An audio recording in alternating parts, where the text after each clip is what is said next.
उत्तराखंड में कृषि क्रांति की तैयारी, सीएम धामी ने किसानों के लिए की बड़ी घोषणाएं। उत्तराखंड के मुख्यमंत्री पुष्कर सिंह धामी ने राज्य में किसानों को सशक्त बनाने के लिए कई नई योजनाओं की घोषणा की है। उन्होंने कहा कि प्रधानमंत्री नरेंद्र मोदी से प्रेरणा लेते हुए राज्य सरकार कृषि क्षेत्र को बढ़ावा देने के लिए ठोस कदम उठा रही है। सीएम धामी ने बताया कि सेब mission, kiwi mission, dragon fruit mission और पॉली हाउस विकास जैसी पहलों के तहत अब तक 1200 करोड़ रुपए से अधिक का बजट आवंटित किया गया है। इसके अलावा किसानों को कृषि उपकरण खरीदने के लिए सरकार 80% तक की सब्सिडी दे रही है। किसानों को आर्थिक सहयोग देने के लिए बिना ब्याज के 3 लाख रुपए तक का ऋण भी उपलब्ध कराया जा रहा है। मुख्यमंत्री ने भरोसा जताया कि इन योजनाओं से न केवल किसानों की आय बढ़ेगी बल्कि राज्य की आर्थिक स्थिति भी मजबूत होगी। और जो काम वो देश के लिए और दुनिया के लिए, सभी प्राणियों के लिए अन्न उगाने का अपनी मेहनत से करते हैं, कहीं न कहीं उनको उस रूप में प्रोत्साहन भी होना चाहिए।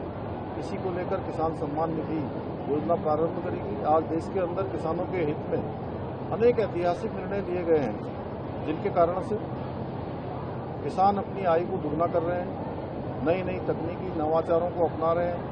शोध और अनुसंधान के क्षेत्र में चाहे वो सॉइल हेल्थ कार्ड हो, मानधन योजना हो, किसान सम्मान निधि हो, लखपति दीदी योजना हो, ड्रोन दीदी योजना हो, अनेक योजनाओं के माध्यम से किसानों के जीवन स्तर को लगातार ऊपर बढ़ाया जा रहा है। हम भी आदरणीय प्रधानमंत्री से प्रेरणा लेकर उत्तराखंड के अंदर किसानों के लिए अनेक प्रकार की योजनाओं को आगे बढ़ा रहे हैं। चाहे वो एप्पल मिशन हो, कीवी मिशन हो, ड्रैगन मिशन हो, इन सभी पर, चाहे पॉली हाउस निर्माण की योजना हो, 1200 करोड़ से भी अधिक की धनराशि का हमने प्रावधान किया है। फार्म मशीनरी बैंक के माध्यम से 80% तक सब्सिडी हम किसानों को कृषि यंत्र खरीदने के लिए दे रहे हैं। इसके साथ साथ 3 लाख रुपए तक का ऋण बिना ब्याज के देने की हमने व्यवस्था की है।